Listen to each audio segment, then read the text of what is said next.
안녕하세요. 박영춘입니다. 9강, 10강을 통해서 종교용지라든가 재단법인, 사회복지법인, 그다음에 학교법인, 의료법인들에 대해서 정리를 했어요. 이런 물건들이 소유자가 이런 재단법인으로 되어 있을 경우는 우리가 입찰 시 정말 주의하자. 그리고 매각물건 명세서, 사법보좌관님이 명기해 놓은 매각물건 명세서를 통해서 꼭 확인하자라고 말씀드렸고요. 만약에 거기에 코멘트가 되지 않았다면 상관없어요. 사법보좌관님이 매각도 명세서에 뭐 주무관청 허가가 필요하다, 뭐 어디 허가가 필요하다 그런 것들을 꼭 확인해서 입찰하시기 바랍니다. 안 그러면 입찰 고짐을 못 당할 수 있으므로 정말 주의하셔야 됩니다. 그래서 꼭 필요하신 분들은 기초 강의 9강과 10강에 나와 있거든요.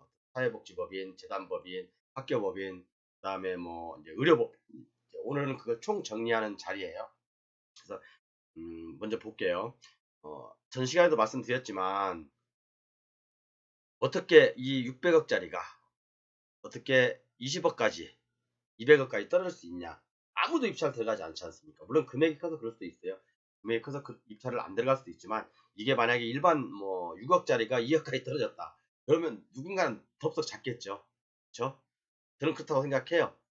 그렇지만 우리가 여기서 주의할 점은 항상 우리는 이렇게 경매 물건지를 볼 때 물건 종류, 그다음에 뭐 주소 보고 대지권이 몇 평인지, 건물 면적이 몇 평인지 이렇게 보잖아요. 그런데 소유자는 대부분 무시하는 경우가 많아요. 뭐 박영춘 돼 있고 아니면 뭐 시청자도 박영춘 돼 있고 이런 경우가 많다 보니까 아니면 뭐 주식회사 어디 이렇게 돼 있기 때문에 사실 소유자는 크게 신경 안 쓰거든요. 자, 지금부터라도 이제 소유자가 누군지 정확히 판단해서 어떻게 보면 이게 선순위 가등기, 선순위 가처분, 선순위 뭐 지상권 이런 것보다도 더 무서운 걸 수가 있어요. 그렇기 때문에 앞으로는 우리가 경매 물건을 볼 때 소유자를 꼭 보자. 그죠? 그래, 자, 그래서 이 소유자는 대한예수교 장로회 재단법인으로 되어 있습니다. 자, 이렇게 아까 전 시간에도 말씀드렸지만 재단법인, 사회복지법인, 종교법인, 의료법인 이런 것들이 만약에 소유자가 되어 있을 경우는 뭘 보라고 했죠, 제가요? 매각물건 명세서를 보라고 했잖아요. 자, 매각물건 명세서에 사법보좌관님이 아주 친절하게 소멸되지 않는 것들 그리고 또 매각상 꼭 필요한 것 서류를 얘기를 해놨어요. 여기에는요.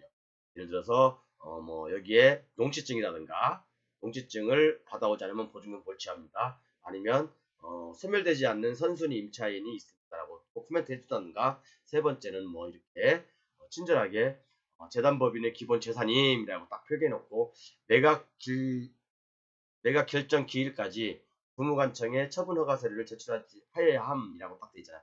만약에 제출하지 않으면 어떻게 되겠어요? 보증금 몰치죠.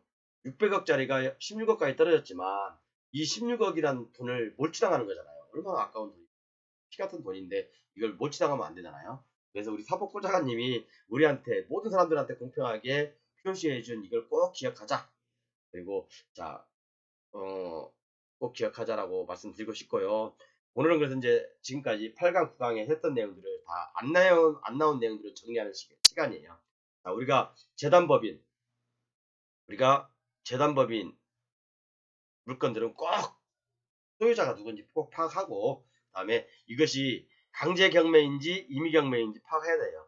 임의경매 같은 경우는 대부분 저당권 실행으로 임의경매가 진행되고 강제경매 같은 경우는 개인의 가압류 또는 가압류를 통해서 이제 압류권을 통해서 경매가 진행되는 거잖아요. 그러다 보니까 저당권이라는 건 뭡니까? 저당권은 말 그대로 처분행위예요. 물건이죠, 물건. 처분행위이기 때문에 자, 내가 이게 법인 소유의 물건이에요. 그러면 처분행위를 하기 위해서는 이사회라고 있죠. 이사회의 동의를 받아야 돼요. 동의를 받고 이사회에서 동의를 받았으면 이게 이제 주무관청으로 올라가거든요. 주무관청에 또 허가가 따로 필요해요. 이게 이런 과정이 거치지 않으면 이 물건을 이 재단 소유라든가 아니면 의료법인, 사회복지법인의 이 물건을 처분할 수가 없어요. 그렇지만 이 압류는 내가 뭐 어떤 채무 관계가 있다고 한다면 가압류를 해서 압류를 통해서 경매를 신청할 수 있는 거기 때문에 이 이사회의 의결이 필요하지 않지요.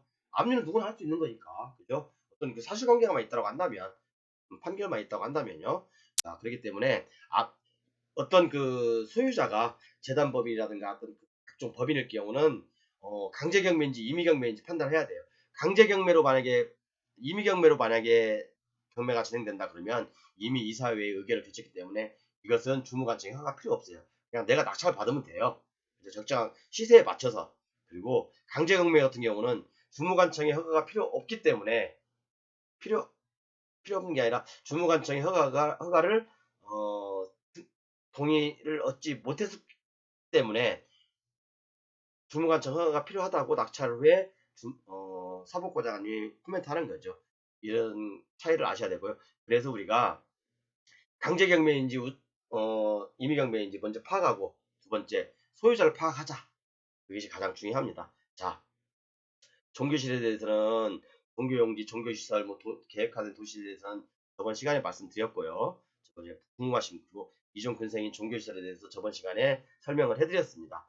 자, 그러면 민법에 보면 재단 소유 재산에 대해서 나와 있어요. 민법에 보면 제23조에 보면 재산 등에서 목록과 가액은 정관에서 적어야 된다. 그리고 매도, 증여, 교환, 임대, 담보, 제공 또는 용역을 변경하라는 경우는 정관이 명기해야 되고 정관이 명기했으면 그것을 위에 관할 허가관청장에게 승인을 받아야 되는 거죠. 그리고 의료법인도 있어요. 우리가 경매할 때 이 소유자가 의료법인이다. 의료법인도 의료법이 명시가 돼 있습니다. 그리고 의료법이 명시가 돼 있는데 제가 다 찾아봤어요. 자, 의료법 48조에 보면 설립허가 등 해서 시도지사의 허가를 받아야 된다. 주무관청인 거죠. 자, 내가 만약에 이 의료법인이 재산을 처분하거나 정관을 변경하려면 시도지사의 허가를 받아야 된다. 내가 만약에 이 물건이 압류가 들어와서 의료법인이 있어요. 병원에 하나 있는데 압류가 들어왔어. 근데 이것이 경매로 나왔어. 압류는 뭐라고 했죠? 이사회의 동의를 받지 않은 거라고 했잖아요. 그죠? 근데 만약에 저당권 설정 후 진행으로 인해서 경매가 나왔다고 한다면 이사회 동의를 받았을 거고 때문에 전혀 관계없지만 재산을 처분하는 경우에는 시도지사 허가를 받아야 한다고 했잖아요. 의료법에도 이렇게 나와 있어요. 특히 그래서 의료법인도 정말 조심해야 되고요. 자, 학교법인도 되게 종류가 많아요. 이 학교법인에 대해서는 제가 다음 시간에 경매 사례를 통해서 충분히 말씀드릴게요. 다음 강의를 꼭 들어보십시오. 자, 이것도 역시 학교법의 사립학교법이죠. 죄송합니다. 제가 사립학교법 제28조 1항에 보면 관할청이 허가를 득해야 된다고 했어요.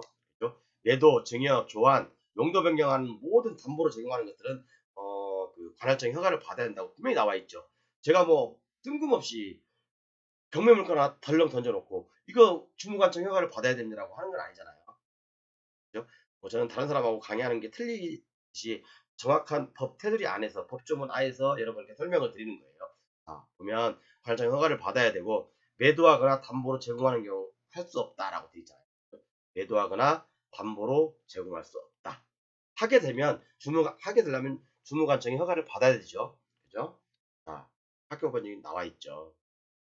이렇기 때문에 재단법인에 대한 민법 조항이 나와 있어요. 재단법인에 대한 민법 조문, 민법 제40조에 나와 있어요.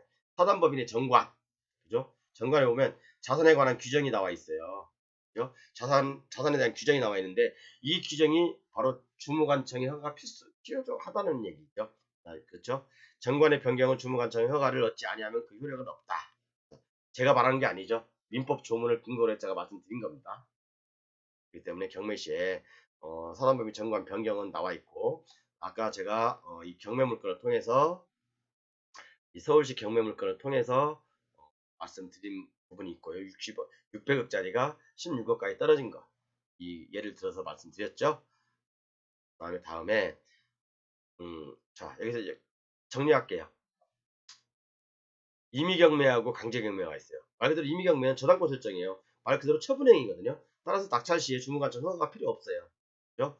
매각 물건서를 확인해야 되지만 주무관청 사법보좌관님도 주무관청 허가가 필요 있다라는 코멘트는 안 할 거예요. 그렇지만 아까 보여드린 강제경매, 압류 등으로 인한 매각의 진행이기 때문에 주무관청에 아니면 또 이사회의 의결을 거치지 않았을 거란 말입니다. 그렇기 때문에 주무관청의 허가가 필요하고 아까 법조문 보여드렸죠. 제가 법조문에 주무관청 허가가 필요하다고 말씀 나와 있잖아요. 제가 뭐 뜬금없이 이런 표 하나 달랑 던져놓고 저 이렇게 해서 필요합니다라고 하지는 않잖아요. 그죠? 이건 법에 나와 있는 거기 때문에 명시되어 있는 거기 때문에 사단법인, 그다음에 재단법인, 그다음에 학교법인, 그다음에 종교법인 이런 것들 꼭 주의하십시오.